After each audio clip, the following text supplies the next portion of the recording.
तो यार आज हम लोग एक टॉपिक लेके आ गए जैसे इंट्रोडक्शन टू फिजिक्स।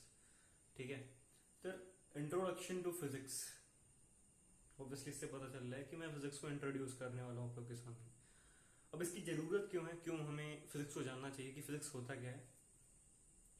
यार मेरा मोटिव ये है आप लोग को बताना कि क्यों हमें फिजिक्स को जानना चाहिए, ताकि हम लोग बियॉन्ड द इक्वेशंस भी सोच सकें।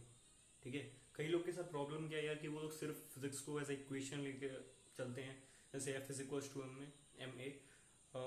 कई लोगों को लगता है कि ये बस एक इक्वेशन है, इसके पीछे जो भी इसका सिग्निफिकेंस है, ठीक है, कोई नहीं समझता है। तो यार मैं चाहता हूँ कि आप लोग जाने फिजिक्स होता क्या है, ठीक है, क्यूरियस रहें कि चीजें क्यों हो रही हैं। तो इसीलिए ज्यादा बकवास नहीं करते हैं और फिर जानते हैं कि फिजिक्स होता क्या है। तो आज मैंने यहाँ पे लिखा है कि physics is the final logic of all sciences. ठीक है, इसको जानने से पहले हम लोग थोड़ा सा जो सभी का जवाब होता है, ठीक है, एक कॉमन जो जनरल लोग जवाब देते हैं फिजिक्स के बारे में, उसको हम लोग देखते हैं। जैसे कि हम लोग एस सी वर्मा सर की बुक जो बुक पढ़ेंगे उसमें भी काफी सही से समझा रखा है फिजिक्स को कि एक्चुअली फिजिक्स होती क्या है। कि जैसे हवा का चलना है, ठीक है, जैसे हम लोग देख पा रहे हैं, जो मैं आपसे कांटेक्ट कर पा रहा हूँ फोन के थ्रू, ठीक है। तो इन सब चीजों के पीछे क्या है, फिजिक्स ही है ऑब्वियसली। ठीक है, जो अपना लहरें जो उठती हैं, ठीक है, ऑब्वियसली वो मून के ग्रेविटेशनल फोर्स की वजह से हो रही है। तो इन सब के पीछे जो रीजन है वो फिजिक्स ही है। तो यार एक्चुअली में सब रीजन, इसके पीछे जो रीजन है वो फिजिक्स है ना। यहाँ मैं फिजिक्स को तो डिफाइन कर ही नहीं रहा। तो फिजिक्स का एक जो डिस्क्रिप्शन होता है जिसको बहुत अच्छे तरीके से हम लोग समझ सकते हैं, वो दिया है sir the great sir Richard Feynman ने। ठीक है, जिनको नहीं पता रिचर्ड फेनमैन के बारे में, तो रिचर्ड फेनमैन क्वांटम फील्ड के यार बहुत बड़े फिजिसिस्ट थे। उन्होंने क्या किया, क्वांटम इलेक्ट्रोडायनेमिक्स के थ्रू जो 4 फंडामेंटल फोर्सेस एग्जिस्ट करते हैं उनमें से 2 को उन्होंने मिला के एक सिंगल इक्वेशन या फिर फोर्स के थ्रू समझाना चाहा था। ठीक, बस इतना जानते हैं। फिर सबको पता है रिचर्ड फेनमैन ने कैसे डिस्क्रिप्शन दी है फिजिक्स का कि एक चेस बोर्ड है, ठीक है, उसके बाद 2 प्लेयर्स हैं और एक ऑब्जर्वर है, वो चीजों को ऑब्जर्व करता है, ठीक है, वो रूल्स को देखता है। कई बार ऐसा भी होता है कि वो उसके सामने वो एकदम सरप्राइज हो जाता है यार कि उसने कुछ और सोचा था, हो कुछ और है। तो कुछ इसी तरीके से फिजिक्स भी है। ठीक है, फिजिक्स जो नेचर है हमारे सामने, जो नेचर है वो क्या है, हमारे साथ एक गेम खेलता है। ठीक है, हमारे साथ नहीं, अपने में ही गेम खेलता है। हम लोग क्या करते हैं, उसको ऑब्जर्व करते हैं कि चीजें कैसे हो रही हैं, और उसी ऑब्जर्व इवेंट से हम लोग क्या करते हैं, चीजों को रिवील करते हैं जो कॉमन वर्ल्ड है दुनिया के सामने, ताकि यार तुम लोग यूज करो। ठीक है, इंजीनियरिंग में लगाओ चाहे जहां लगाओ, इससे हम लोग का बढ़िया काम चलता है। ठीक है, तो ये तो भाई रिचर्ड फेनमैन ने कहा था। लेकिन यार फिजिक्स क्या है, इसको एक डिफरेंट पर्सपेक्टिव से जानने की कोशिश करते हैं, बिल्कुल ही अलग सोचेंगे, कुछ नया सोचेंगे। ठीक है, तो फिजिक्स यार, physics is the final logic of all sciences. ठीक है, इसका क्या मतलब है कि final logic of all sciences. So as I said कि physics is all about logic. ठीक है, this is the most logical thing can ever exist. ठीक है, इससे ज्यादा कुछ लॉजिकल हो ही नहीं सकता यार फिजिक्स से। फिर अगर मैं बोलूं कि final logic of all sciences, तो आप कोई भी साइंस उठा लो, चाहे मेडिकल साइंस उठा लो, बोटेनी, जियोलॉजी, ठीक है, केमिस्ट्री, तो आप जब उसका जो फाइनल जो लॉजिक निकलेगा ना, वो फिजिक्स से ही निकलेगा। ठीक है, आप जैसे ब्रेन का ही ले लो, ठीक है, उसमें इलेक्ट्रिकल सिग्नल जाता है, तो उसका जो फाइनल लॉजिक है, आप कई लोग कहेंगे यार कि ये हार्मोन होता है, वो हार्मोन होता है, ठीक है यार, लेकिन जो भी हो रहा है, ठीक है, मैं बोल पा रहा हूँ, आपको सुनाई दे रहा है, ठीक है, मैं कैसे बोल पा रहा हूँ, तो एक इलेक्ट्रिकल सिग्नल जा रहा है ना, तो ये भी तो फाइनली फिजिक्स ही हुआ, क्योंकि हम लोग इलेक्ट्रिक्स पे गए, ठीक है, करंट वगैरह पे गए, तो ये सब फिजिक्स ही हुआ ना यार। ठीक है, इलेक्ट्रिक चार्जेस हम लोग बात कर रहे हैं, कई सारा रिएक्शन हो रहा होता है, उसमें भी तुम देखोगे कि केमिकल बॉन्डिंग में तुम्हारा क्या होता है, वहां अट्रैक्शन होता है। ठीक है, तो वहां पे तुम्हारा कूलम्स लॉ लग गया, ठीक है, इलेक्ट्रोस्टैटिक फोर्स लग गया।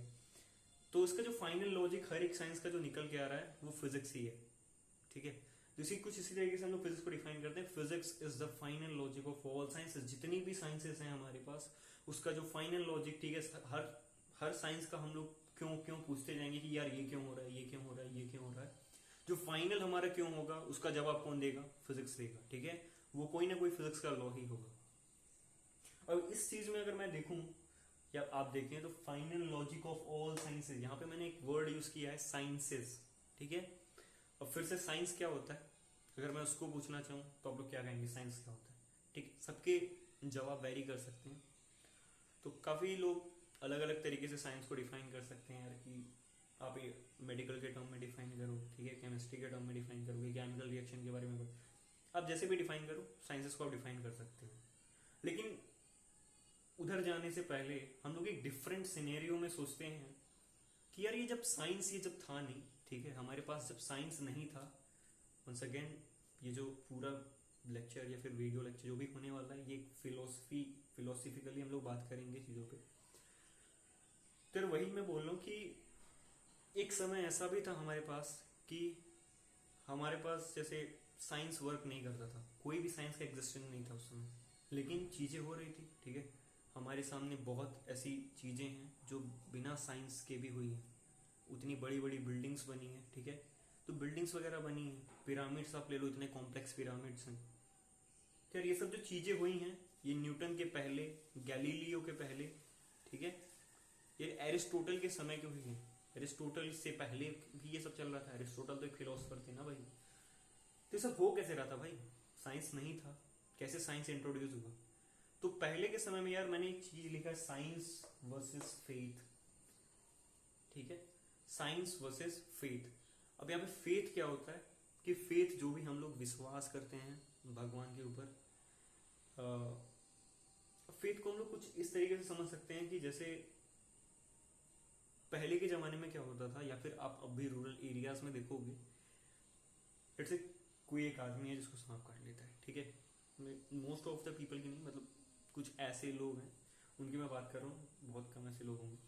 तो रूरल एरियाज में क्या होता है ना कि वो लोग अभी भी क्या प्रेफर करते हैं कि जो सोखा वाले होते हैं, बाबा जाबा होते हैं, उन लोग के पीछे, उन लोग के पास जाना प्रेफर करते हैं instead of going to the hospital. फिर अभी भी देखोगे कि लोगों के अंदर ये फेथ है, ये विश्वास है यार कि नहीं, ये इसे ठीक कर सकता है, ठीक है। तो पहले के ज़माने में भी यार यही होता था कि जैसे अपने पास जो भी पंडित होते थे, ठीक है, जो भी बाबा वगैरह होते थे, वो लोग क्या करते थे, बहुत ज्ञानी होते थे भाई, सब कुछ कैलकुलेशन रहता था। जैसे अपना जो सोलर क्लिप्स हो गया, ठीक है, कि उन लोगों का क्या कहना था पहले कि जो अपना चंद्रमा जो भी है, चंद्रमा जो है सूरज के बीच में आ जाएगा, तबाही मच जाएगा दुनिया में। तो लोग कहते थे यार ऐसे ही बोल रहा है, लेकिन फिर क्या होता था कि जब लोग देखते थे यार हो रहा है, बाबा सही बोल रहा था, तो सब लोग जाते थे बाबा बचा लो बचा लो।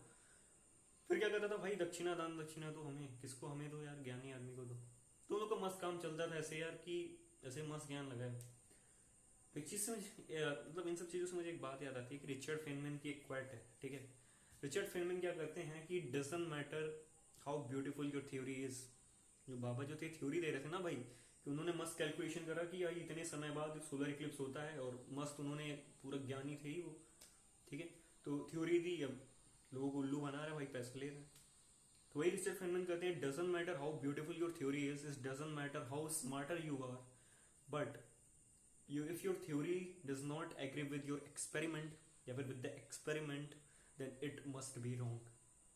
मतलब जो भी आप थ्योरी दे दो, कितनी भी ब्यूटीफुल थ्योरी हो, ठीक है, आप कुछ भी हो, अगर वो एक्सपेरिमेंट से मेल नहीं खाती, एक्सपेरिमेंट को एग्री नहीं करती, तो आपकी थ्योरी रॉन्ग है। आप कितने भी स्मार्ट हो, वो एक्सपेरिमेंट्स के साथ वैलिड होना चाहिए, ठीक है। तो ये किसने कहा है? रिचर्ड फेनमैन ने कहा है। अब एज मैंने कहा कि जो रूरल एरियाज में अभी भी कई लोग हैं, लेकिन जो मेजोरिटी ऑफ पीपल है वो किसकी तरफ जा रही है? हॉस्पिटल्स में जा रही है, ठीक है। वो किसको फॉलो कर रही है? साइंस को फॉलो कर रही है। हमने फेथ से उठाया कि फेथ पहले लोगों को क्या करता था, पहले लोगों को क्या विश्वास था। अब हम लोग धीरे धीरे कैसे फेथ जो है वो लॉस्ट हो रहा है, कैसे लोग साइंस की तरफ बढ़ रहे हैं, वो हम लोग अब देखना चाह रहे हैं, ठीक है। फेथ कैसे लॉस्ट हो रहा है? फेथ लॉस होने का रीजन ये है यार, क्योंकि हम लोग मतलब साइंस की तरफ हम लोग क्यों जा रहे हैं? क्योंकि साइंस में जो ना जो सक्सेस रेट है, ठीक है, साइंस में जो सक्सेस है वो ज्यादा है। साइंस में जैसे आप किसी लेके जाते हो, तो मैं ये कर सकता हूँ भाई इतना परसेंट चांस है बचने का, ठीक है। हमने यहाँ मैथमेटिक्स यूज कर दी, हम लोग परसेंटेज में बता रहे हैं। फेथ आपको कभी भी, आप जब भी उस बाबा के पास जाओगे, जो भी सांप के काटने को करता है, दावा करता है सही कर दूंगा, वो कभी आपसे ये नहीं कहेगा कि यार इतना परसेंट चांस है कि मैं इसको बचा ही सकता हूँ, ऐसा कभी वो नहीं करने वाला, ठीक है। लेकिन साइंस में क्या होता है ना, साइंस के साथ मैथमेटिक्स भी आप लोग देखोगे, ठीक है। साइंस क्या करता है, आपको मैथमेटिकली चीज़ों को बताता है, यार इतना परसेंट चांस है बचने का, समझ रहे हो। अब फिजिक्स में ही देख लो, कोई भी लॉ हो गया यार, कोई चीज मूव क्यों कर रही है, ठीक है, एक्सेलरेट क्यों हो रही है यार, मैं मैथमेटिकली आपको बता दूंगा, ठीक है। और वही आप जाओगे किसी बाबा के पास तो वो कहेगा यार एक अद्भुत शक्ति, ठीक है। तो कुछ इसी तरीके से लोगों का विश्वास बढ़ा साइंस में, क्योंकि जो सक्सेस रेट था ना साइंस का वो ज्यादा था एज कम्पेयर टू फेथ, ठीक है।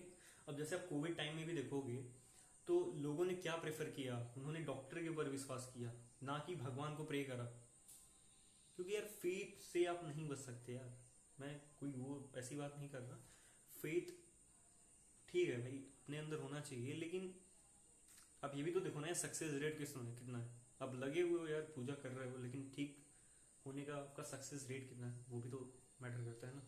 तो कुछ इस तरीके से अपना साइंस जीतता है और फेथ जो है वो लॉस्ट हो जाता है।